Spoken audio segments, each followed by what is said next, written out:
Bueno, y a vos que te estamos hablando, no solamente porque sos joven, sino porque tu vida corre peligro, es importante que sepas que la droga no es solamente arruinarte, es mortal. Justamente estábamos acá en esta mesa con el diputado Gustavo Vera, que es legislador porteño por el Partido Bien Común, y tengo acá a mi izquierda a su asesor, Jorge Rodríguez, que es ex investigador del Ministerio de Seguridad y también asesoró a la ministra Nilda Garré ya desde el 2011. Entonces, claro, con estas presencias vas a tener los datos concretos. ¿Cuánto hace? 2 semanas aproximadamente que tuvimos 4 muertos en la 1-11-14, en la villa, ¿no?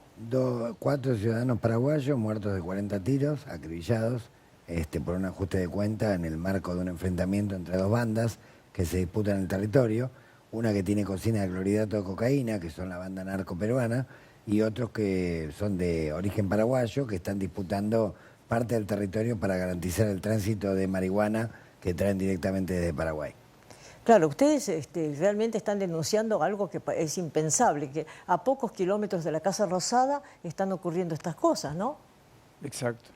Pero nuestras denuncias están todas documentadas, fueron volcadas en juzgado federal. Yo la denuncié a Nilda Garré y varios funcionarios más en agosto de 2013. O sea, y están plantadas en un juzgado federal número 2, Sebastián Ramos, que evidentemente se dedica a otros menesteres y no a investigar.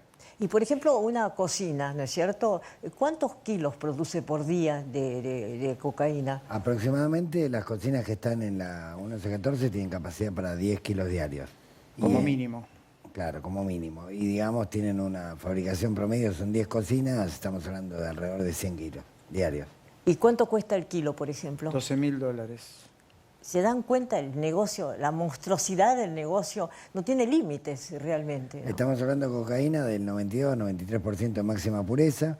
Eso se investigó, se chequeó en los laboratorios de las propias fuerzas de seguridad cuando Jorge estaba como asesor de Nilda Garré.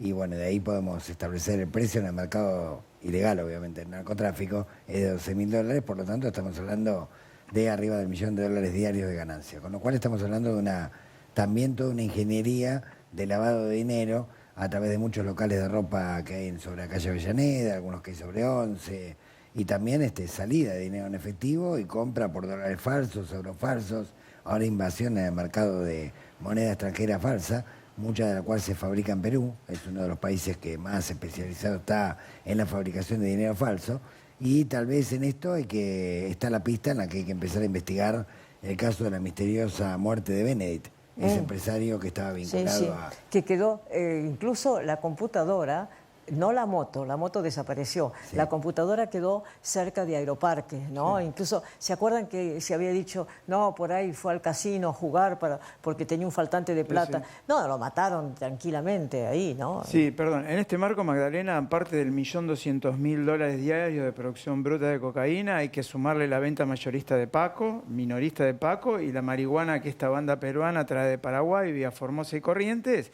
Yo creo que estamos en más de $2 millones diarios. Ahora, por ejemplo, cuando ustedes hacen todas esas denuncias, ¿no? Que es muy valiente de su parte también, porque se juegan la vida. En serio, a vos que nos estás viendo de algún punto del país, esta gente acá en la capital, cuando va a hacer las denuncias, se juega la vida. ¿Pero qué les dicen?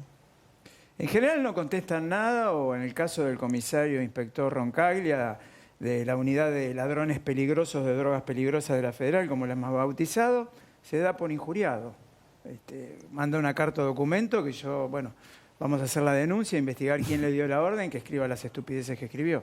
Sí, y después públicamente la ex ministra Garré, la ex viceministra Camaño e incluso el narco, Marcos Estrada González, que es el jefe de estas cocinas, sí, han salido públicamente en los medios con el mismo discurso, singularmente. O sea, coincide tanto la ex ministra como el principal narco en decir que las denuncias de Vera tienen que ver con la campaña electoral, son denuncias que tienen que ver con politiquería, no hay cocinas de cocaína, digamos, en el ámbito del 11-14, pero lo curioso es que tanto Garré como Camaño reconocen que hay un problema importante vinculado al narcotráfico, lo mismo que Berni, o sea, pero se trata de tránsito, se trata de cocinas, suponiendo que ellos tienen razón, que no la tienen, aún en ese caso estamos hablando de delitos frente a los cuales la gendarmería hace un círculo donde rodea el asentamiento y en forma impávida tiene la orden de no intervenir.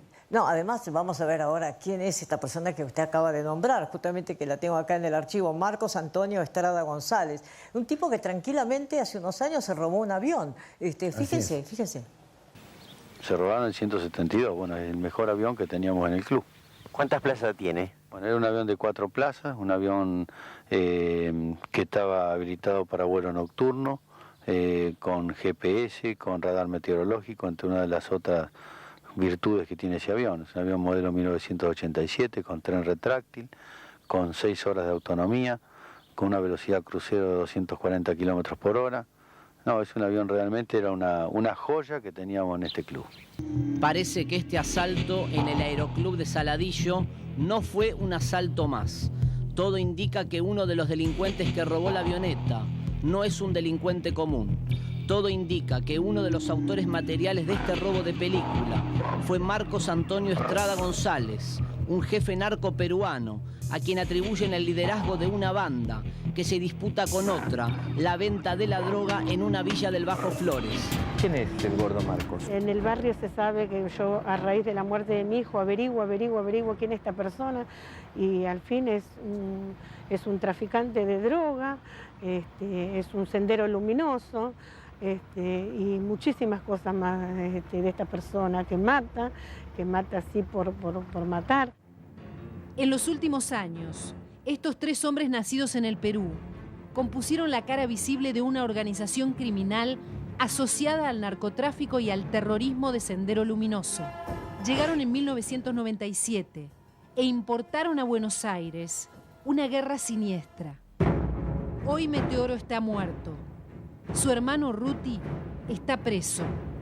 Y de Marcos, el líder todopoderoso, nadie sabe más nada.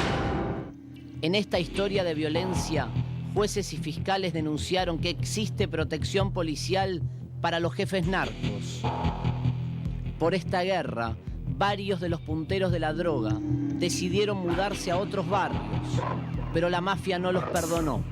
En 48 horas, 2 ciudadanos peruanos fueron ejecutados a balazos en el barrio de Once. Los 2 casos parecen ser mensajes mafiosos. ¿Tiene que ver con la guerra de narcos, comisario, esto? No vamos a entrar en un detalle que no está comprobado y tampoco a nombrar a ninguna comunidad para no perjudicar a ninguna comunidad. Siempre se pensó que Marcos González ya no estaba en la Argentina. Si se confirma su fuga en avioneta, sería un fuerte indicio de la impunidad con la que se movía.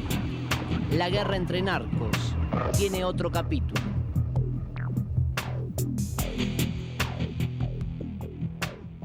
Obviamente, además, si no hay control, por ejemplo, en las estancias, ¿no es cierto?, en cuyos potreros bajan estos aviones, ¿qué podemos esperar, no? No, tenemos 4.000 pistas clandestinas de aterrizaje en todo el país. De hecho, reconocidas oficialmente por Bernie, 2.000. Prácticamente ninguna allanada, 1 o 2 han allanado en los últimos 2 años.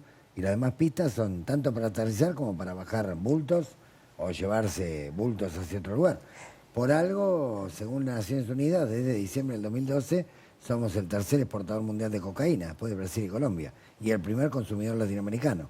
2,6% de la población, que es muchísimo comparado con el 1% promedio del resto de los países latinoamericanos. Además, cuánta complicidad, porque fíjense ustedes que la falta de radares, por ejemplo, facilita que todos estos aviones, como veíamos recién, estos van, vienen la liberación de la frontera. Claro. Justamente uno de los argumentos que utiliza el gobierno oficial, Cristina Fernández de Kirchner, para argumentar que nosotros no nos estamos acercando a México, es que no tenemos una frontera con un país de alto consumo de droga, como el caso del mercado norteamericano. Este es el argumento que Cristina utiliza, que es una falacia total, porque en realidad lo que le garantiza a los carteles narcos en la Argentina, por su nivel de corrupción y de mafiosidad, mucho. En primer lugar, la importación masiva de precursores químicos que son indispensables para el armado de pastillas de diseño como efedrina o cristal. La importación de efedrina para éxtasis o cristal ha sido masiva. Hay una causa abierta en el juzgado de Servini de Cubría, hay 5 funcionarios procesados, entre ellos el ex titular de Cedronar Granero y los hermanos Zacarías. Sí. Hay un festival de lavado de dinero, en los últimos 30 años solamente tenemos 2 condenados por lavado de dinero por delitos menores, un carnicero cordobés y 4 mexicanos que traían dólares truchos, nada más. El Grupo de Acción Financiera Internacional, el GAFI, que es el organismo multinacional que trabaja el tema de lavado de dinero, estuvo por expulsar a la Argentina por incumplimiento de las normas para lavar dinero, fronteras porosas, no radares, ¿sí? Y bueno, 4.000 pistas clandestinas de aterrizaje, y esto que dice la ONU sobre consumo y exportación, creo que pintan el cuadro entero de la extraordinaria facilidad que tienen los carteles para instalarse en la Argentina, y por eso hay presencia del cartel de Sinaloa, hubo presencia del Chapo Guzmán en el Chaco, hubo presencia de los Gaviria, bueno, carteles colombianos, mexicanos, peruanos, se están haciendo una fiesta. Además, tienen tanta complicidad interna que esos señores aparecen, como veíamos recién, se roban un avión y después nunca más se supo, ¿no? Magdalena, para graficar el nivel de corrupción de las 4 fuerzas de seguridad, de juzgados federales y de fiscales federales, este sujeto Marcos, un asesino, ex senderista, como la mayoría de la conducción de la organización, este sujeto fue a esa aberración jurídica que son los juicios abreviados, con una condena de 5 años, está en el country más lujoso de Ezeiza, a 20 metros de la casa de Granado, que Granado no tiene la culpa, y sigue manejando la organización gracias a que el juez Sebastián Ramos, juzgado número 12, fue benévolo y hubo 5 fiscales, incluidos el fiscal Rívolo, que no apelaron la condena para que fuera juicio abreviado. Es decir, que ese señor, a ver si entendí bien, sigue con prisión domiciliaria en su casa. Manejando la organización. Cómodamente. Sí, ¿no? De hecho, el fin de semana pasado hizo un reportaje en un diario de circulación nacional, en donde abiertamente minimizó las denuncias nuestras, planteó que no tenía nada que ver hace muchos años con el 11-14, tomándonos el pelo todo, como si Al Capone... Tomando los mismos argumentos vertidos por Cristina Camaño y Nilda Garré. Que esto lo hacemos porque estamos en campaña. Lo único que le faltó decir a Marcos, a diferencia de Garré y Camaño, es que yo nunca trabajé en el Ministerio de Seguridad. Sí, pero realmente es desolador, ¿no es cierto?, que se tome como una cuestión política, lo cual es una cuestión de supervivencia, no es solamente política. No es una cuestión partidaria, sí es una cuestión política de que no hay voluntad política de terminar con esto. La Iglesia en noviembre del 2013 hizo un documento, la Conferencia Episcopal de Pilar, donde emplazan al gobierno y a los partidos de la oposición a ponerse de acuerdo en políticas a largo plazo para erradicar el narcotráfico, para prevenir sobre adicciones y para rescatar y reinsertar a la cantidad de jóvenes que hoy han caído en el flagelo de la adicción, concretamente. Esto es una decisión política. Es el gobierno que tiene que convocar a todas las fuerzas vivas a decir, bueno, más allá de todas nuestras diferencias, más allá de las disputas electorales, etcétera, con este tema, que es un tema estratégico, que tiene que ver con la vida, la libertad y la dignidad de las personas, pongámonos de acuerdo en una política a largo plazo y sea quien sea el próximo gobierno, esa política se continúa a lo largo del tiempo. Pero yo veo ahí no solamente una gran dejadez, ¿no es cierto?, un dejar hacer, sino una indiferencia absoluta. Justamente cuando este programa te llegue a vos, que nos estás viendo desde algún punto del país, bueno, recordemos que hace unas horas apenas 2 chiquitos, por ejemplo, en un taller clandestino, mueren asfixiados por un incendio que no podía dejar de provocarse porque no hay ningún tipo de medida de seguridad, ¿no? Con el agravante de que ese taller clandestino estaba ya denunciado desde hace 7 meses ante la Fiscalía Antitrata y que el gobierno de la ciudad, por escrito, tenía constancia de que esta situación existía y no hizo nada para evitarlo. Y entonces, pero, por ejemplo, a ver, yo tengo una absoluta ignorancia en el tema, pero, por ejemplo, los vecinos van, como ha ocurrido, denuncian que tienen un taller clandestino al lado. ¿Algún inspector va, se preocupa, pregunta? ¿Qué pasa? Depende de la situación. Ahora que hay una alta conmoción por la muerte de estos chiquitos, obviamente en estos días hay una especie de primavera donde parece que se están moviendo, o se actúan espasmódicamente cuando hay un escándalo mediático, pero cuando baja la marea de ese escándalo, vuelve todo de vuelta a lo mismo.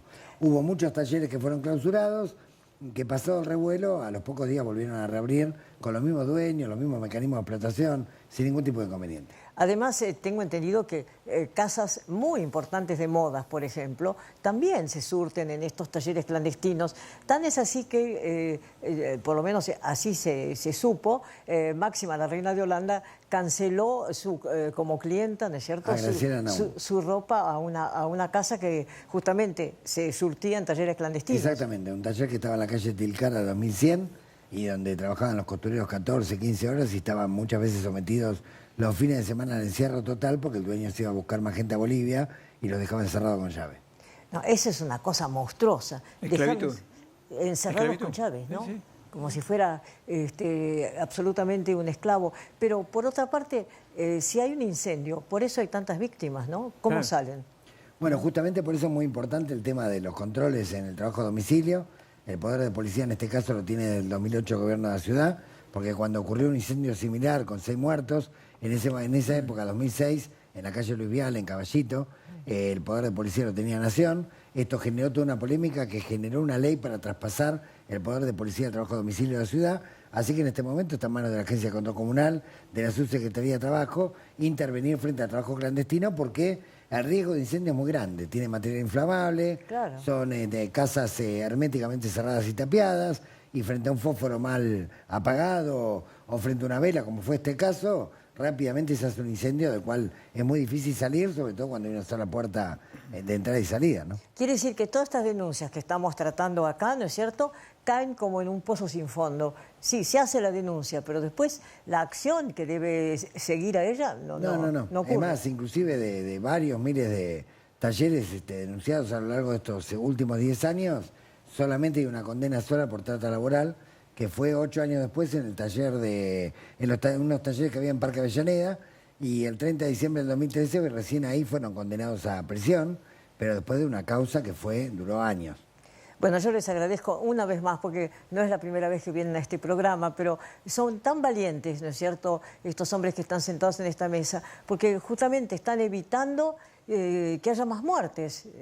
Las que están, pero van a seguir habiendo. Así que, Gustavo Vera, muchas gracias, y Jorge Rodríguez lo mismo. Gracias, Manuel. Y que sepan por lo menos que la ciudadanía los apoya. Que las autoridades se hagan los distraídos y dejen los expedientes ahí rodando, ese es otro tema, ¿no? Pero muchas gracias, muchas gracias. Ya seguimos con este terrible episodio.